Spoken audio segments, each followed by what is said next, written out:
Энэ залуу дүүтэй болохоор Адрын баяртай байна. Учир нь гэр бүлийнх нь удмыг таслалгүйгээр түүнийг тарчлах боломжтой болжээ. Тэрээр оригч хашгирах хооронд манай хүүтэн сүрлэг ханхуу дүүг нь гэр бүлийн шинэ үе залхамжлагчаар тунхаглана. Зодолд үргэлжилсээр Адрины цусан халуурал олон түмнийг айлгана. Зодуулж буй яагаад боксын ууч шиг ашиглагдаж байгаагаа ойлгохгүй байна. Үүнийг сургамж болгож ханхуу өөрийг нь Ногшмит үтсэн ч тийм хандлагыг төвчөхгүй гэдгээ онцлно. Манай залуугийн яруу гүнзгий үг найрын хүмүүсийг ирэхгүй бодлуулна. Санааг нь тодруулахын тулд Эдрийн дахин нударгаа ушиглана.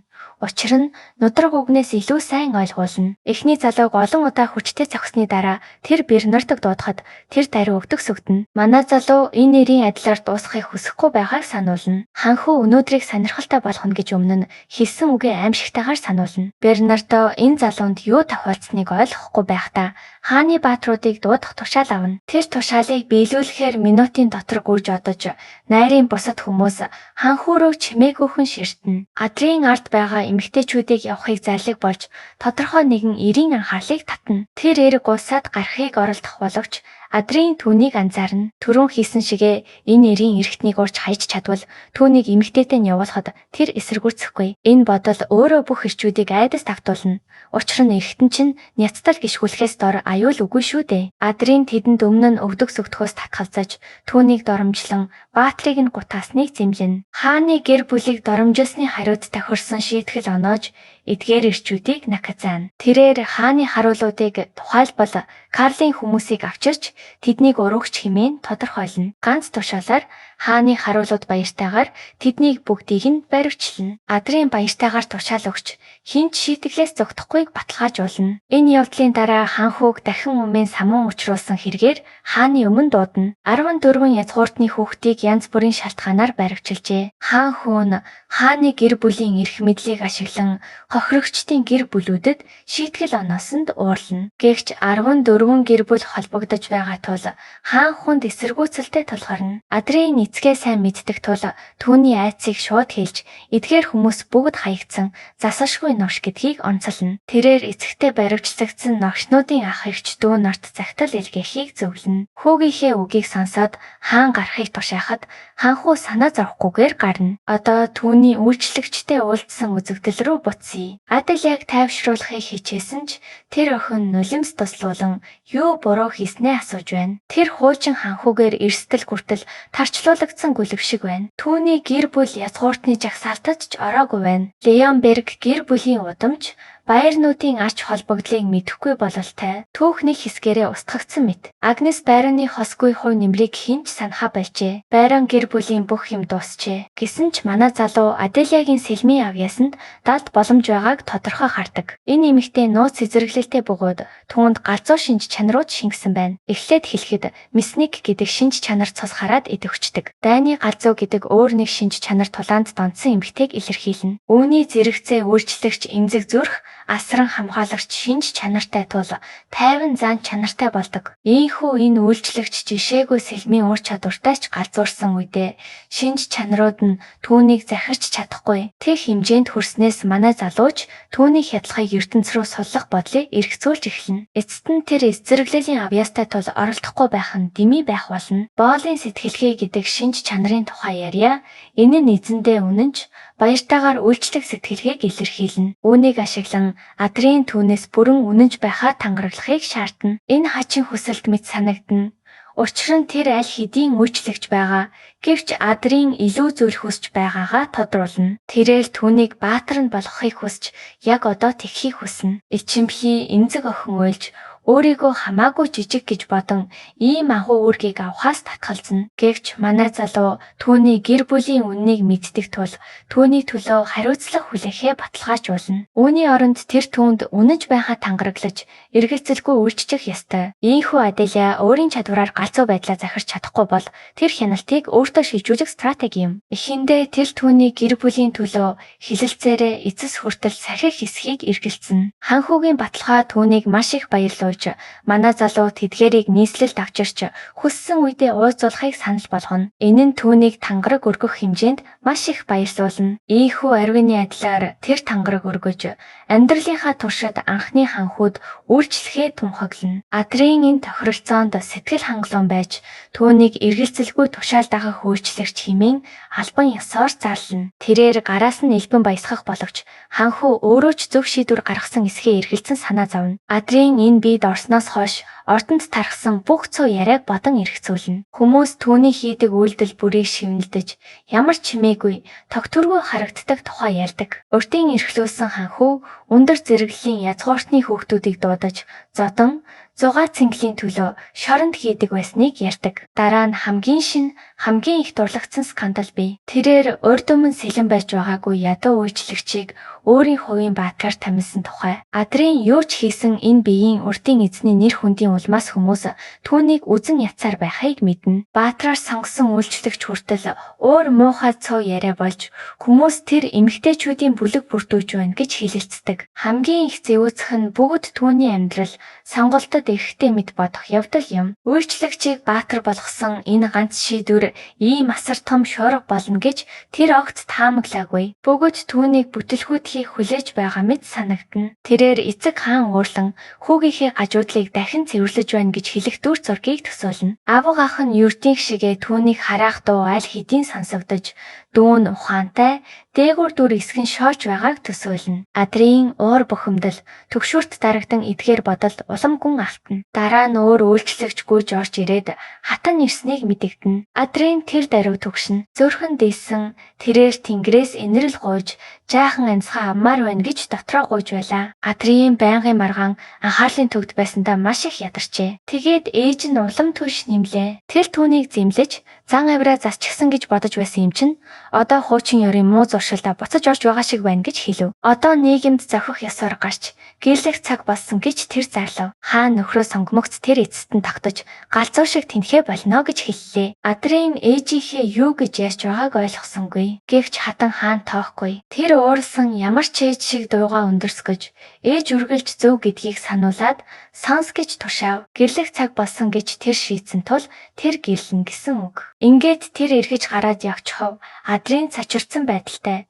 Цаашид юу хийхээ мэдэхгүй ганцаараа үлдэв. Дараа нь Адрын үйлчлэгч Атилаг дуудав. Тэр имэж айсандаа мэдэгдэхүйц байлаа. Хун тайж хайрхны өмнө сууж байхад тэр хідэн зүйлийг тайлбарлаж тэр ичингүүрэн үнэхээр манаа хуу гэж асуув. Адрын тайван байдлаар тэр онцгой төрлийн манаа буюу манаа зүрх авна гэдгийг баталгаажуулав. Тэгээд тэр өөрийн манагаа ашиглан түүний биед зүрх бүтээв. Энэ ертөнц домогт сэлмийн хатныг мартсан гэдгийг тэр дотроо бодов. Гэхдээ тэр наад зах нь түүнийг мартаагүй. Тэр бүх нарийн ширээнийг сандаг. Түүний алхсан зам гарт нь амьд юм шиг хөдөлдөг сэлэм бүрэн дүүрэн нэгөөслөөр удирддаг байсан нь бүгд санаанд нь би энэ зам адилаа заяагцсан гэдэгт итгэдэг учраас тэр яг тийм л заяа хувь тавиланг түүний дотор сэрэхийг хүсв. Тэр бүр сэлмийн хатны манаа зүрхний хүчрхэг хэмнэлийг бахархаж шийдвэрээр цохиж байсныг ч сандаг. Эцэст нь манаа зүрх адилаагийн дотор бүрэгдэж тогтолцооны мэдэгдэл хэвшмэл дүрс бүрэн бөгөөд тогтвортой болсныг баталгаажуулав. Аделия цээжнээсээ зөөлөн алтан гэрэлтхийг ажиглав. Тэр бүрэн оршсон байдалтай итгэлгүйхэн шивнэж энэ үнэхээр мань хүч мөн үү гэж асуув. Үйл явц дуусахад Адрын түүний харсан зүйл нь манай зүрх бүрдүүлэх боловсруулалтын арга гэдгийг тайлбарлав. Боломж гарах бүртээ ганцаараа дасгал хийхийг тэр түүнд хэлв. Гэнэт Аделия санаа зовж эхлэв. Гэвч Адрын өвдгөө хусуулж газар дунахад санаа зовнол нь өөр рүү шилжив. Манай зүрх бүтээхийн ачаалал түүнийг бүрэн шавхжээ. Тэр яаран очив. Гэвч тэр тусламжийг татгалзан зүгээр жаахан ядарсан гэж хэллээ. Аделия эргэлзсэн байдалтай дараа нь чимээгүй яагаад ийм адилхан хүн намайг шиг доод зэргийн үйлчлэгчийг сонгосон бэ гэж асуув. Адрын асуултад төвчээргүй болж гарч явахыг түүнд хэлв. Тэр хөдлөхгүй байхад тэр эргэж яагаад төөрсөн гүлэг шиг над руу ширтэж байгаа юм бэ гэж асуув. Аделия тэр даруй толгоогоо бүхэлгэж айдас хүндэтгэлийг хольж амьдралынхаа эцэс хүртэл түүнд бүрэн үнэнч зүтгэн гэж тангараглав. Хариулт нь Адреныг сэтгэл ханамжтай болгов. Тэр өөрийгөө эзэн гэдгийг хизээч мартуузай гэж сануулав. Аделя энэ үгсийг нэр төрийн тэмдэг мэд хүлээж авав. Гэвч Адрин эргэж явхад Аделя тэр амлалтыг түүний хүлээж байгаа шигээр санахгүй байж болцсошгүй гэж дотроо бодов. Хэдэн өдрийн дараа Калхун Тайжид Бернардо Элилигийн тухай мэдээлэл өгөхөөр ирэв. Тэр саяхан Бернардог сүүлийн үеийн явдал гэрч болгон хааны харуулууд аваатсан гэдгийг сонссон. Албан ёсны тушаалын дагуу шүүх хурлаас өмнө хинч түүнтэй уулзаж болохгүй хатуу арга хэмжээ авсан гэж тайлбарлав. Адрин энэ ертөнцид шүүх хурал гэж байдгийг гайхширв. Тэгээд тэрч бас оролцох ёстой юу гэж лавхан асуув. Хайрхны түшмэл тайван хариулж хааны гэр бүлийнхэн хизээч гэрч болж зогсдоггүй гэв. Адрин анцгаа гарах мэт тайвширв. Гэвч энэ нь мөн түүнийг сандрахав. Тэд энэ шүүх хурлыг гинэт ихэд томроож байгааг тэр ойлгов. Ярианы явцад Адренийн анхаарал Аделя руу шилжив. Тэр түүн рүү шууд харж сүүлийн үед би нь ямар байгааг асуув. Ядуу охин гайхширан хөшөв. Түүний санаа тавьсанд огт бэлэн биш байв. Дараа нь Адрин ман тогтворцсон эсхийг асуув. Аделя өөрийгөө барьж тогтворцсон гэж хариулав. Үүнийг сонсоод Адрин эргэлзэлгүй босож одооноос эхлэн тэр сургуулилалтад хамт орно гэж зарлав. Тэр хувцсаа солиод сургуулалтын талбайд ирэхийг цэвэрлэгээний ачуураа хойш үлдээхийг хэлв. Учир нь энэ мөчөөс эхлэн тэр түшмэл гэв. Сургуулилалтын талбайд Адрин биеэ жоохон сулархан сонгож эхлэв. Тэр хөвшлээ эхлэхээс өмнө хэн нэгэн түүнийг тасалдуулав. Энэ бол түүний авга ах Бэлхард байв. Тэр асуулт асуухад Адрин хурц хэрзийн хариу өгөв. Тэр өнөөдөр түүнтэй харьцахыг огт хүсэхгүй байв. Түүний анхаарал талбайг гаталж гүйхийн тулд зүтгэж буй охин руу чиглэв. Адрин авга ахаасаа цуу яриаг сонссон эсхийг асуугаад түүнийг түшмэж болгож байгаагаа шууд хэлв. Энэ үгс Бэлхардыг үргэлж шигээ тэр даруй уурлуулав. Тэр дэгдэж эмэгтэй хүнийг хайхрамжгүйгээр түшмэл болгож тэнэг санаанд цагаа өрж байна гэж Адринийг буруутгав. Адрин эсрэгээр нь хариулж үргэлж шигээ түүний хэрэгт хошуурхаа болох хэрэгтэй гэв. Тэдний маргаан улам чангарч хурц өгс урагш хойш нисэлдэж эцэст нь Аделя 10 дахь тойргоо дуусгаад газарт нурлаа. Бэлхард түүн рүү нэг ч харц хаysангүй. Анцгаатсан чичирсэн Аделя муу гүгч байснаа уучлуулж эхлэв. Адрин тэр даруй мартах хэрэгтэй гэж хэлв. Тэр ураг шалхаж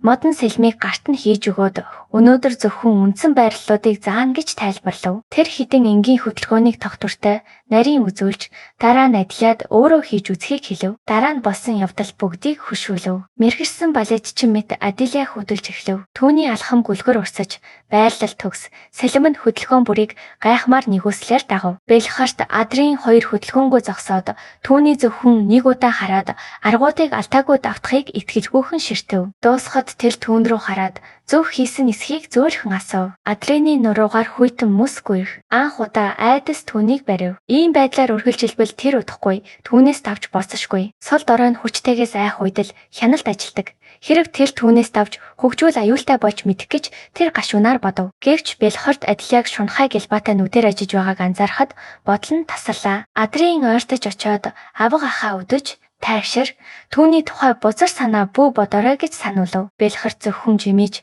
Адрин хэдхэн сарын өмнөөс сэлэн барьсан цоо шинэ хүн ийм асар их чадварыг барьж чадахгүй гэж илэглэв. Энд ирээд Адрин хязгаараа тогтоов. Тэр доогуур ярилцахыг татгалзав. Түүний манай зүрх амилж дэсв. Аврах хааны гүн ухаан гэрлийн луу томшгүй амьдралын цусыг балгасан амьтдын хүчийг агуулсан яг тэр зүрх бүрээ шиг гэж зайжил болоод зайж болон өөрийг хүчтэй бэс түүний сүнсний нэг хэсэг уур хилэнд нь хариулж тушаалаар нь босов. Улаандуул түүний биеийг оров. Оршихуй нь гадагш дэлбэрэв. Тэр Бэлхарт руу хүйтэн ирэх мэдлээр ширтэж хүнд эцсийн дуугаар Аделя түүнийх гэж зарлав. Адрин авга ахаа Аделя руу битгий хараарай. Тухайнч бүү бодорой гэж сануулв.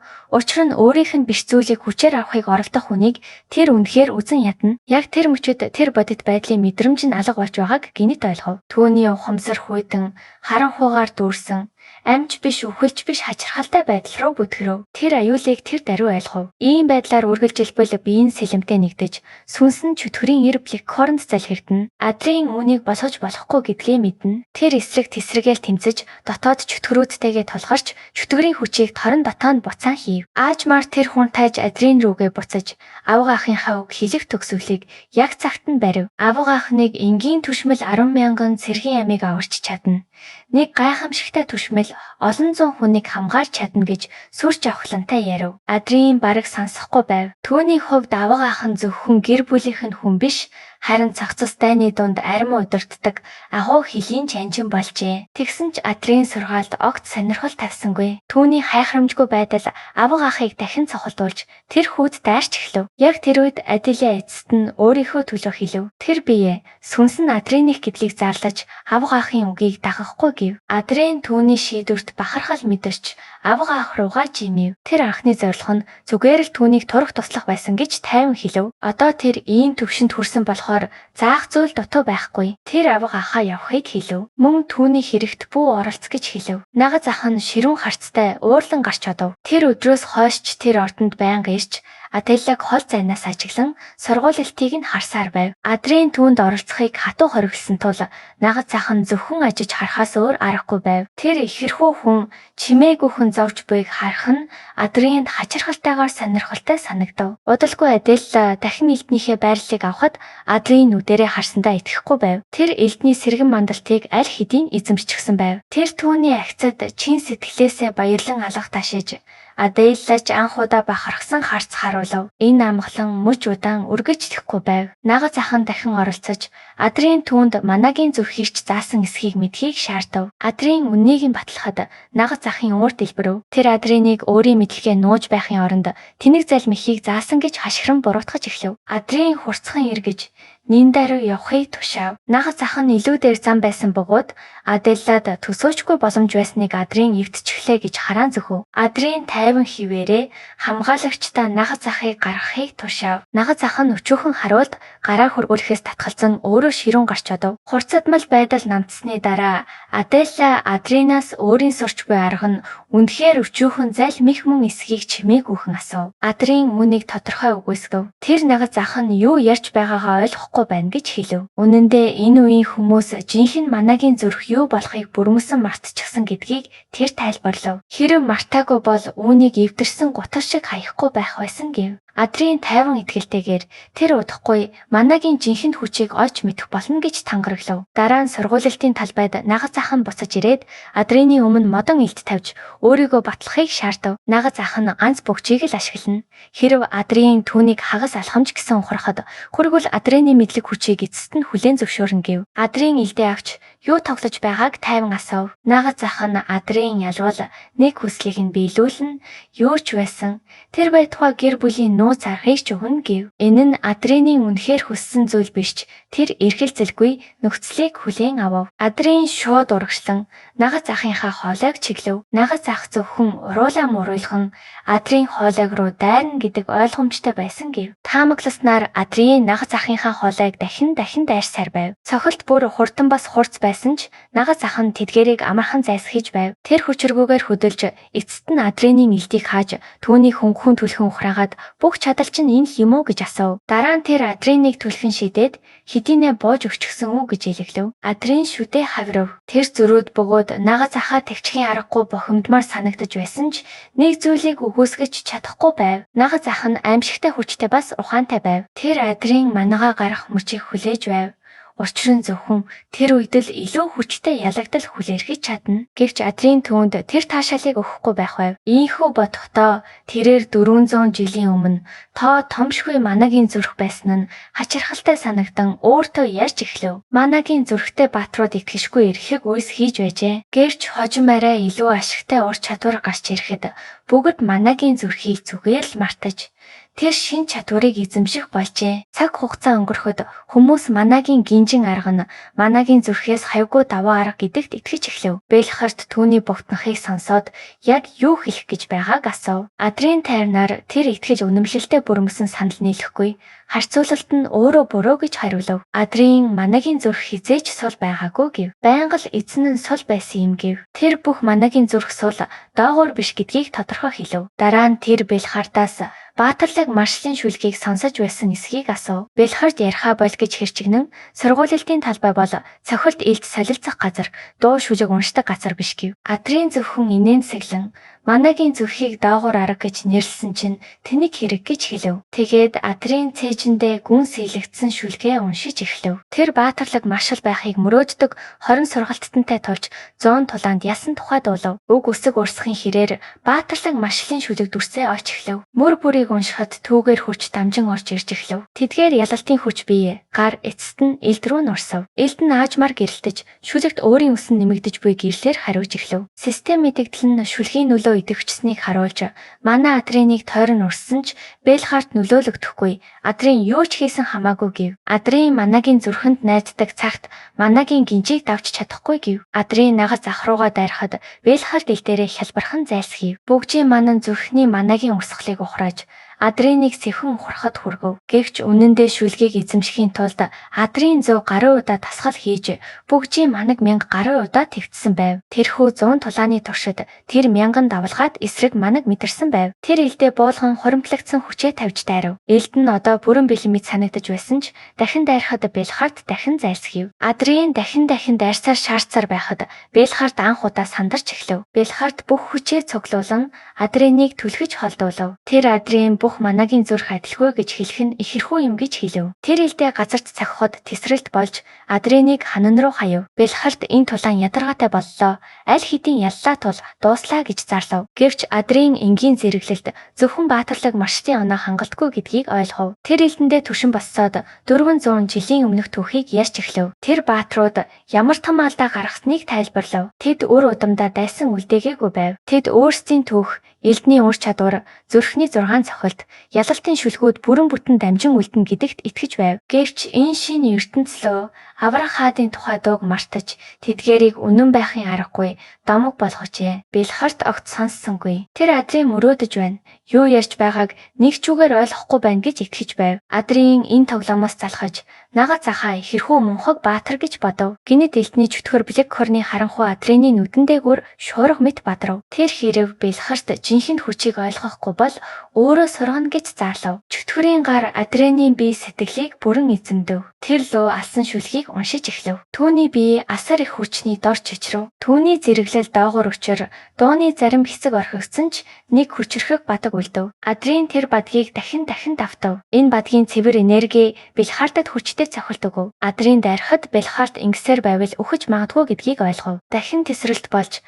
Адриныг газар руу шидэв. Тоос намжихад Белхарт амлсан ганц жижиг бүгж биш, 4 бүгжийг бүрэн ашиглаж байснаа илрүүлв. Гэвч Адрин эсрэгээрээ баясав. 4 бүгж бүгд идэвхтэй байсан ч элд нь хүндэгдэлгүй. Бүгжийн манаг зүрхний хүчээр зүсэн гарав. Тэр босч Белхартыг гайхшран ойлгомжгүй байдалд орхив. Белхарт бүгжийн манан зүрхний манаг давна гэж бодсон ч давж чадсангүй. Адрин нагаз ах руугаа шууд харан чи ялагдлаа гэж тайван бөгөөд тодорхой зарлав. Дараа нь луугийн дуу болон элд Адрины сул хүний биеийг зовов. Тэр даавууга хумсаараа хусаж шүдэн хаврын тэр хараал ицсэн Геста Сантрумыг зөхөв. Дараа нь Адрин энэ өвдөлтөнд толгойгоо болсон луугийн шүлэг Геста Сантрумын хүчээр татан гаргасны үн гэдгийг мэдэв. Түүний бие одоо цулмагдсан ч энэ бүх эрсдлийн үн цэнтэй гэдгийг тэр мэдэж байв. Энэ бол түүний бүрэн өөрөө байлдан дийсэн анхны маршлын эрхлэх үс бөгөөд тэр үүгээрээ бахархав. Тэр шүлгээ зүрхнээсээ дахин уншсаар байв. Систем түүний тулааны бурхны зэрэглэл баг зэрэг өсснийг харуулж энэ нь 3 дахь хүн тайжтай хийх тулаанд хангалттай байх гэж тэр бодов. Гинэт Адили орж ирээд тэр эцэст нь ухаан орсонд баяртайгаар гэрэлтэв. Тэр өгдснөөс хойш хатан хаан Белхартад маш их уурлаж, ийм их уурлахыг нь анх удаа харснаа хэлв. Адрин дотроо жаахан баяртай байв. Хатан хаанаар зэмлүүлэх нь нагаз ахтаа зохих ёстой хэрэг гэж бодов. Адрин сэрмэрц шууд мэдэгдэхийг Белхарт хүссэн гэдгийг Атия хэлв. Адрин энэ санааг таашаагаагүйч дахин хэвтэж зөвхөн мэдэх хэрээр л сэрснэ. Одоо амрахыг хүсэж байгаагаа хэлв. Хэд их Геста Санктрум ашигласнаас гинтсэн сүнсээ зохих ёсоор сэргээгээгүй бол хүнд төлбөр төлөхөө тэр мэднэ. Өнгөрсөн бодит байдлуудын дурсамжууд иймх замбраагүй хойлолдож, эцэст нь бодит байдлын хэл хязгаар ухаанд нь нурна. Тэр дахин элднийхээ дурсамжинд хоригдож юунд ч хэрэггүй галзуу хүн болно. Тэр нөхийг ботхоос ч биеийг нь чичрэлд авдаг, Учир нь энэ бол түүний төсөөлж чадах хамгийн муу хувь тавилан юм. Дараа нь тэр Аделиад өвөг дээдс нь болох домогт илдэж Агнес Бон тухай мөн түүнийг Геста Санктормын хүчийг өглөх ёстойг хэлв. Аделиа өвөг дээдс нь хичнээн гайхамшигтай байсан бол гэж төсөөлөв. Адрийн энэ шүлгийн бүрэн ашгийг хүртэхийн тулд Аделиа өнөөгийнхөөс хавьгүй хүчрхэг болох хэрэгтэйг тайлбарлав. Тэр Аделиагаас юу үнэхээр сурахыг хүсдэг вэ гэж асуув. Аделиа энэ асуултанд гайхширч нүдэн томорч эргэлцээр удаа дараа гацав. Эцэст нь тэр зүрхнийхээ дуу хоолойгоор Адрийн илт болмоор байгаагаа хэлж дуулгав. Үүнийг сонсоод Адрийн бүрэн гайхширч хөршин зогсов. Зарим Геста Санктром бүрхий эвэрний дуугаар эхэлдэг бол зарим нь тэгш талбарыг хөндлөн гიშгсэн эхний алхмаар эхэлдэг гин. Зарим нь чин сэтгэлийн тангаргаар эхэлдэг. Яг л одоо Адрийн өмнө Аделиагийн өргөж буй тангааг шиг тэр түүний төлөө амиа зариулж эзэмшсэн бүхнээ 5 зүйлд зариулахаа тангаглав. Систем нь Аделиа захирагдлын цэг санал болгож буйг харуулв. Адрийн энэ хүч орчхойг мэдэрч байв. Энэ нь Аделиагийн Геста Санктром гэдгийг ойлгож зарим Геста Санктром бусдад нөлөөлдөг бөгөөд энэ тохиолдолд шинэ Геста Санктром үүсч эрхшээлийн цэг бий болов. Захирагдлын цэг гэдэг нь эзэн ба зарц хоёрын хоорондын холбоос бөгөөд эдрийн гайхширв. Элдний хатны удам түүний өмнө энэ захирагдлын хэлбэрийг бий болгож түүнд хизээж хүлээгээгүй гайхамшигыг сойрхов. Тэр одоо олж авах бүх хүчээ бодоод инээмсэглэв. Аделиагийн захирагдал түүнд чиглэсэн цагт түүний өсөлт хүртэл өөрийн ажилд нь ашигтай байх болно. Тэр сайхан сэтгэлд нь талархаж Аделиа түүн рүү биширсэн харцаар харав. Адрийн Аделиа түүнд ямар туслалцаа давуу тал өгөхийг одоохондоо мэдэхгүй ч ирээдүйдээ итгэлтэй байв. Хэдэн өдрийн дараа Адрийн хаан тусдаа уйдаж илэгд байв. Ээж нь дэргэд нь ирж бага зэрэг сайжирсан эсхийг нь асуув. Адрийн асуулгаа таашаадаггүй бөгөөд энэ биеийн жинхэнэ эзэнд эрхэн байсан хүмүүстэй харьцахад бэрхшээлтэй байв. Тэр ялагдсан мэт харагдах ээжтэйгээ ч тэгэлдээ эвгүүцэж байв. Тэр авга ахтаа гомдолж байгаа эсхийг асуугаад түүнийг үнэндээ хор хөнөөл хийх санаа байхгүй гэж хамгаалахыг оролдов. Тиймээс Адрийн ямар нэг гомдол байсан ч зүгээр л мартах ёстой гэв. Адрийн тийм санагдахгүй байна гэж хариулахад тэр заавал ийм байх ёстой гэж хашгирав. Адрийн эмээ нүнэндээ түүнээс юу хүсэж байгааг ойлгохгүй бодлоо. Тэр өдөр бардамнал ихэмсэлгээнд хийсгэсний дараа төвчгэд хэцүү байсан юм. Тэр өдөр тэр авга ахынхаа санаанд зүрхний чөтгөр суулгасан юм. Хэрв бэлхорд үүнийг даван туулж чадахгүй бол чөтгөр улам хүчтэй болж тэр бахархалт жанжны хүчээ алдна. Адрийн авга ахынхаа үр дагаврыг хайхрамжгүй ханддаг. Энэ бол түүний л алдагдал байх болно. Ээж нь авга ах нь хин хүнээс илтрүүдүүд амьдарсан тул сэтгэлээрээ өөсөвтэй эргэтэн зантай босныг хэлв. Гэхдээ саяхан бэлхорд Адринд дуртай мэт болж хаанг ятгах хоргийг нь эрт цоцлуулсан юм. Хориг цоцлогдмогц Адрийн уур хилэн гарган авга ахаа хэцүү байдалд оруулсан. Адрийн тэгэхэд авга ахтаа уурлах шалтгаан бий байсныг ойлгов. Гэсэн ч тэр надад юу хийж өгсөн юм бэ гэж бодсоор гацдагцсан талархалгүй хүүхэд л авирлаж байна. Сэргэн эдгэрч байх хугацаанд Николо Марчадел нэртэй эртний эрдэмтэн багш болгож дуудагдав. Мэдээж Адрийн Леонбергер үүнд оролцохоос татгалзав. Хөгшин эрдэмтэн Карл Аделиа 3 хүн тайж шалан дээр дугарч уур хилэн гаргаж буйг ажигсав. Николо түүнд урам зориг өгөхөг хэлхийг оролцсон ч ихэмссэн хүн тайж буруу ойлгожээ. Жаахан тайвширсны дараа Адрийн шаардлагатай бүхнийг мэддэг тул хичээл хэрэггүй гэж шаардав. Түүний ийм хатуу байр суурьтай байгааг хараад Николо уур санал гаргав. Тэд зүгээр л цуг байж хэд хідэн сэдвийг хамарсан яриа өрнөөч болно гэв. Хэрэг тусламж хэрэггүйг нотолж чадвал эрдэмтэн дахин хизээж ирэхгүй гэж амлав. Өдрийн эцэст хүн тайж хүний мөн чанарын тухай эрдэм шинжилгээний мэтгэлцээнд шаргуу оролцож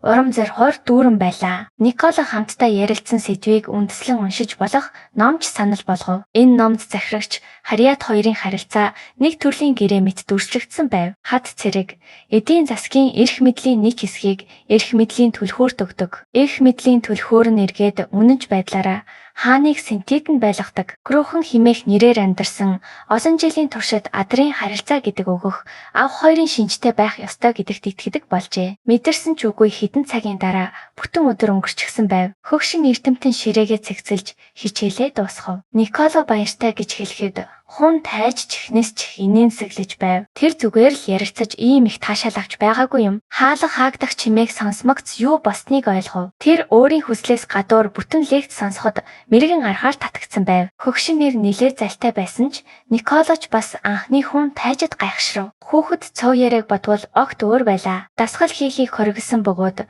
Никологийн хичээлээс ч чөлөөтэй болсон тул хун тайжийн өдрийн хуваар хоосон тэр уйдаж байлаа. Тэр амьдралынхаа сонголтоор зовж орондоо хөвтөхийн өмнө зочин тодруулбал авга ах нь Бэйл бал ярихорт түүнийг босгов. Аделия Анкийг өгтөв. Сүүлийн тулаанаас хойш хэдэн өдөр өнгөрчээ. Бэйл ирэхгүй харагдав. Тэр ичхүүртэй зээгийнхэн суулгасан дотоод чөтгөрийг даван пуулж чадаагүй байв. Өнөөдөр Анк зөвхөн уучлал хүсгээр ирсэн юм. Тэр өөртөө өгсөн амлалтаа зөрчиж хун тайжид том гэмтэл учруулсан юм. Адренийн гэмтэл нь хит их хичээсний өвдөлттэй үр дагавар байсан ч тэр шалтгаан хэлэхгүй. Авга ах нь хааны удмынхны гэмтээснийхээ төлөө зовж шаналсан байх. Алдаагаа засахын тулд авга ах Бэйл хүүхдэд хүссэн юмыг нь өгөхөө санал болгов. Хэрв өшөө авахын тулд нүд гараа өгөх шаардлагатай бол тэр өгнө. Эцэст нь Адрийн ийм жижиг дотоод чөтгөрт баригдсан авьяаслаг эрд өргөдөж өгөөмөр байхаа шийдэв. Анхны хүн тайж шаардлага хэлв. Тэр зүгээр л жаахан гадарш гарахыг хүссэн юм. Албадан хоригдох хугацаанд дууссан тул чөлөөтэй явах ёстой. Гэхдээ хүн тайж нэг өдрийн аяллалын тухай ярьж байгаагүй юм. Тэр нийслэлээс алс хоол тэнхээр төлөвлөж, хуваар тохируулахад цаг хугацаа шаардагдах бөгөөд хит хоол газарч зорж болохгүй. Бэйл хүсэлтийг нь хүлээж авч шууд ажилдаа орлоо. Авга ах явсны дараа хүн тайж Карлтай өрөөнд үлдэв. Дарга илүү уул үндэслэлгүй юм шаардна гэж бодож байсан. Ийм өшөөл өдөр бүр оцдоггүй шүү дээ. Үнэн дээр Адрийн хөгшин эрийг ийм хатуу. Өргөдмөр байдлаа зогсоохыг хүссэн тул биелэх боломжтой зүйр хүссэн юм. Даргын ийм чин сэтгэлээсээ ярихыг сонсоод шүнэн баясгалантай болов. Гинет Аделия хүлээж байсан загтлыг барьсаар өрөөнд оров. Үйл явдал улам эрчимжиж эгзэгтэй мөч ойртож байна. Дараагийн хэсэгт бүх зүйл эргэлт хийн. Энэ манхвагийн бүх анги манай вебсайт дээр байгаа. Нэг дор бүрэн үзэхийг хүсвэл тайлбар хэсэгт байгаа холбоос руу орж үзээрэй.